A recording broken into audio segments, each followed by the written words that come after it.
চিরচেনা কুয়াকাটা সমুদ্র সৈকতের প্রবেশ পথে নেই যানজট। ফাঁকা সড়কের দুপাশে দোকানিরা দোকান খুলে বসে থাকলেও নেই ক্রেতা। রমজানের শুরু থেকে একেবারে পর্যটক শূন্য হয়ে পড়েছে সাগরকন্যায়।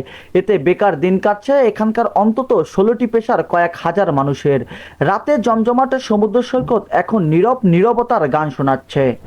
তো মার্চ মাসে আমাদের আহ, হোটেলে যেই পরিমাণ গেস্ট থাকে, আহ, রমজানের কারণে আসলে ওই গেস্টটা আমরা পাচ্ছি না। রমজানের শুরু থেকেই হচ্ছে পুরো হোটেল ফাঁকা পড়ে আছে।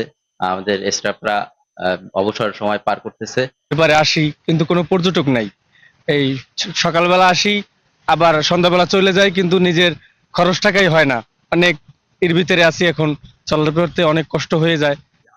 প্রতি রমজানের মতো এই রমজানেও আমরা আশা করছিলাম যে কিছু পর্যটক আসবে, কিন্তু এই রমজানে পর্যটক শূন্য থাকার কারণে আমরা প্রতিদিন দোকান ঠিকই খুলি কিন্তু বেচাকেনা করতে পারি না। অবসর টাইম কাটাতে কাটাতেই শেষ জীব।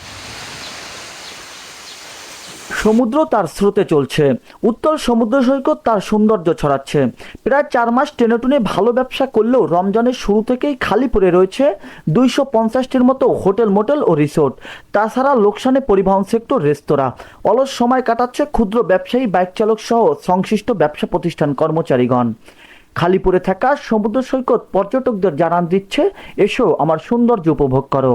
কুয়াকাটার ব্যবসায়ীরা খুব হাহাকার অবস্থায় আছে। তারপরে যারা স্বাভাবিকভাবে কাজকর্ম করে খায় তারাও খুব কষ্টকর অবস্থায় আছে। যারা গাড়ি চালায় এখানে তাদেরও যাত্রী নেই।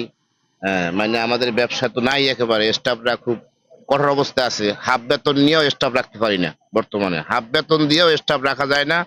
গেস্ট নাই, ওইটাও মহাজন দিতে পারতেছে না। রমজানের আগে মোটামুটি ছিল, এখন বর্তমানে যে অবস্থা, ৩ দিন ৪ দিন পরে একটা টিকিট সেল হয়, ২ দিন ৩ দিন পরে একটা টিকিট সেল হয়, এরকমের একেবারে নাজেহাল অবস্থা আমাদের। আসলে আমাদের আগাম টিকিটের এখন পর্যন্ত কোনো ফোন টোন আসে না, এবং প্রতি বছর যে ফোন আসে অগ্রিম টিকিটের জন্য, এই ফোনটা এখন পর্যন্ত আসতেছে না। আর প্রতি বছর যে একটা রমজানের চাপ হয়, হয়তো দেখা গেছে ২০ রোজা ২৫ রোজার পরে একটা চাপ আসে। ওই চাপের এখন পর্যন্ত কোনো আশঙ্কা পাইতেছি না। এবং তবে রমজানের পরে ঈদের ছুটিতে পর্যটকের আগমন বাড়বে, এই আশায় প্রথম এবং দ্বিতীয় শ্রেণীর হোটেলগুলো নানা বাহারি রঙে সাজিয়ে নিচ্ছে।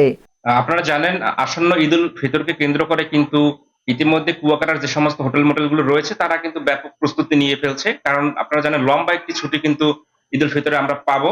সেক্ষেত্রে তাদের হোটেলগুলো রং করা এবং পরিপাটি করে সাজানো, পরিষ্কার পরিচ্ছন্ন করা, এরা কিন্তু ইতিমধ্যে কাজ করছেন।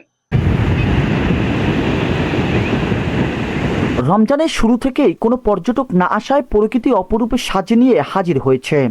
এ যেন রূপ যৌবনে ভরা নতুন এক সাগরকন্যা কুয়াকাটা। রমজানের পরে সেই সৌন্দর্য উপভোগ করতে হাজার হাজার পর্যটক ছুটে আসবে এই লীলাভূমিতে, এমনটাই প্রত্যাশা করছেন এখানকার পর্যটন ব্যবসায়ীরা। কুয়াকাটা থেকে জাহিদুল ইসলাম জাহিদ, বাংলা ভিশন ডিজিটাল।